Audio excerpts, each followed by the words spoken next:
Pakipot, pakipot. Grabe oh. Magiging paborito kong kanta yan hanggang sa isang buwan. Handa ka ba? Handang-handa! Eto.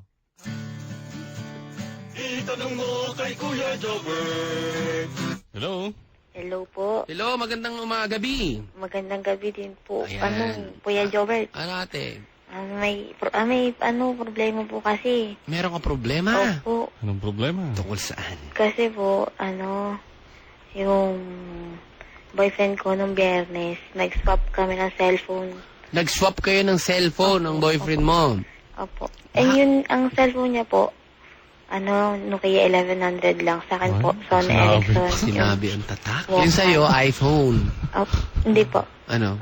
Sony Ericsson po talaga siya. Sony Ericsson. Matatatag pala yung mga cellphone na gamit nyo ah.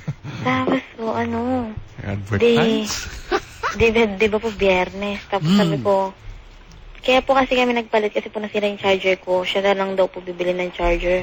Oo. Sabi niya po kasi, text ko daw po siya kasi wala po si mama noon. Pinapapunta ko po siya sa bahay nung Biyernes ng gabi. Tapos? Tapos po, hindi po siya tinext ko po siya, hindi po siya nagre-reply.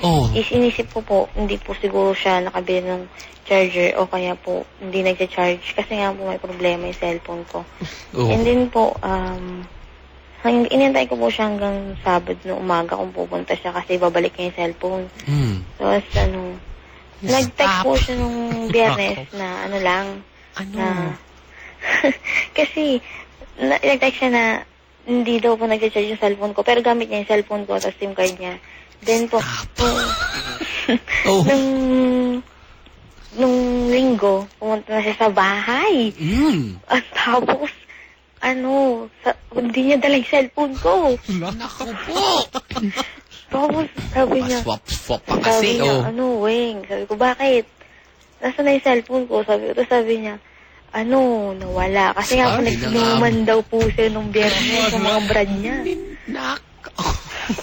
Tapos, Kuya Jobber, nakakainis. Bakit ka kasi nakikipagpalit? Tapos yung kapalit, ang bulok-bulok. Hindi ko alam gagawin ko. Ano yung cellphone mo, ha? Sony Ericsson na Walkman. Tapos yung sa kanya? Yung kanya? 1100 na Pwede nang apakan ng kabayo yan. Wala nang halaga yan. Yan yung mga cellphone na patapon. Pumayag-payag ka. Sabi niya kasi siya na bahala doon sa charger kasi nga nasira yung charger ko. Kahit na 5 charger. Ano na ngayon? Paano na yan? Tapos, nung sinabi niya sa akin yun, sabi niya, yun, nawala. Tapos, hindi, natulala lang po ako hanggang maya-maya. Buti hindi humirit sa'yo na, okay lang yan, nasa'yo naman cellphone ko eh. Yun nga po sabi niya, andyan naman cellphone ko, papalitan niya lang daw cellphone ko. Bulok to eh! Maniniwala po ba ako na nawala o sadyang... Ganito yan, mga 2 araw tingnan mo pag may bagong cellphone na yan. Sinuwap, pinagpalit, tapos para siyempre, alam namang yun ulit ang cellphone na gagamitin niya. Kukuha ng bago yan, tapos iinggitin ka ngayon yan, may bago na ako. Sa'yo na yung phone ko. Sa'yo na yung phone ko. Balibag mo sa mukha niya yan.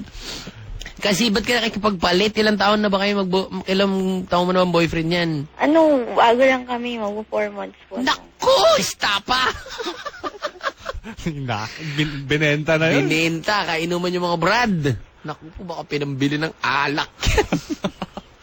Umutang sa tindahan. Kaya, sagot ko yan. Meron ako dito eh. Iwan ko to ha. Tapos 500 lang. Magkano utang ko dyan? 500 Bigyan mo ako 1.5. Meron pa ako dito 1.5. Sinop yung cellphone mo sa alak. Tsaka konting dinakdakan. Alam pa, kasi masyado ka nagtitiwala, hindi porket boyfriend mo yan, pinapahawak mo yung mga personal mong gamit. Paano pala kung yung cellphone niya, ganyan pa rin, tapos nakitaan ka laptop. Malit mo na tayo. Laptop. Boyfriend mo naman ako eh. Laptop lang yan. Mas matinding pagmamahal mo sa akin. Ay, hindi ba naman po yun? Hindi. iPad. Kung iPad man lang, naku po, yari ka din. Pag kasi nakipag-swap ka, ibigay mo sa kanya yung mga bakabago, yung mga... ano ba yun? Yung, Family computer, yung gano'n. yung unang labas, yung malasabon. May cellphone na parang sabon. Ayoko sabihin, baka mapagalitan. Cute. Huwag ka kasi makikipag, palit agad. Masyado ako nagtitiwala. Eh, boyfriend daw niya eh. Kahit na, ikita mo yan ngayon, pinagpalit na ng mga alak-alak yung cellphone mo. Iyak ka na, magkano ba yun? 4,000. Nako! Cellphone niya, lang, 350. Sumasambulat pa yung, battery. Pag naarawang, ano to? Lumulobo yan eh. Tapos pag nagdadial kami sa kung sino-sino natatawagan mo na, nalilihis-lihis na yung mga signal. Tumawa ka, pwede tumawa. Okay lang, asa mo. Hindi ikaw. Hindi. Tayo lahat. Hindi nga, yung cellphone niya, lugi ka dyan. Oo nga po. Ayan yung pagka pumunta ka sa cellphone sa mga... Repair shop? Yung mga Hindi, yung mga bentahan sa mall. Tapos sabi mo, Miss, meron ko cellphone dito. Pa-swap. Pwede bang pa-swap? Pahabulin mo ng malayo. Yan, ha? Babato yan. Kasi yung cellphone ko, andun sa basement. Habulin mo. Pang gulo-gulo ka dyan. Hindi na yan binabasa. Wala na tinatanggap. Hindi na tinatanggap yan. Kadiri. Kinakahiya yan yung mga pag nagbasa ka ng text na sa ilalim ng t-shirt mo. Ginagana mo sa text sa'yo. Baduy. Yung nga tunog niyang purorot. Okay to.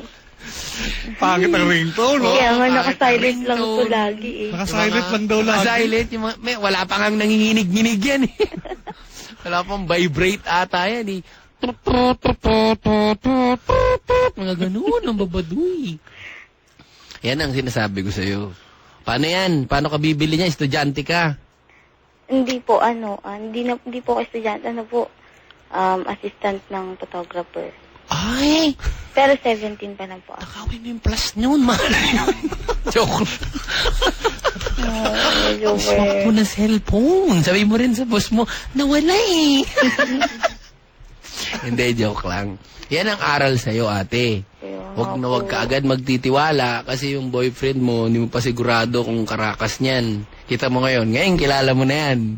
Pag yan bukas ng mga flip-top na mga yan na. Tingnan mo na siya sa mata. Gaganon sa'yo yan. Bigay ni mami. Ay, gaganon. Bigay ni mami. May plastic pa yung, yung screen. May cover pa May cover pa yan. Yan ang cellphone mo noon. O ate, bayaan mo na yan. Susunod, huwag ka magtitiwala, ah. Opo. Ay, Kuya Jobert, pwede po bang pumunta dyan kahit hindi office hours, mga gantong oras? Oo naman, dadalawin mo ko? Opo. Alam, inaanto ko na ba? Ba't tingin? Pagkain. Ba't tingin nga, tagasan ka ba? Dito po, sa Katipunan. Katipunan, malapit ka lang pala. Pero inaanto ka na, mukhang, ay, nakapantulog na to. Naka-shirts, oh. Cute. Galing, no? Cute daw yung shorts. Ang cute na ng shirts, mga ikli. Ba't ang ikli? Hindi naman. Hindi nga masyado, eh. Pero pantulog na yan. Naka-t-shirt ka na presko yan, ah. Bagay sa buhok mo kasi medyo maikli. Ngatawa, alam ko kasi. Okay. Ang galing ba? O sige, sali ka sa amin? Nakasali na po. O sige, sa IFM, siguradong... Enjoy ka. Itanong mo kay Kuya Jobert. Galit siya eh, kasi naisip Sa niya. IFM, siguradong... Enjoy ka? Gumanon. Hindi, naisip niya ulit yung cellphone. Sumaloob kasi yung cellphone na iniwan sa kanya. Hindi na tumutunog yung ringtone. Tapos pag pinit mo, sumasama sa daliri mo yung mga particles ng pindot. Ang tawag Yung keypad? Mga keypad, nadudurog daw eh. Pag pindot mo nung A, nagiging Z. Mali-mali, sira-sira. Parang calculator yung pag pinipindot mo, nararamdaman mo yung tik-tik-tik-tik. Di ba? Baduy. Ang sama nun, hindi mo na pwedeng kung paswapan mo yun sa iba dahil gusto mong bumili ng bago. Hindi natin natanggap yung mga ganun. Pag pinagpilitan mo, duduraan pa nila yan. Ang kulit mo, ha? Wala na, tungo. Comparison lang ng Game & Watch yan. Game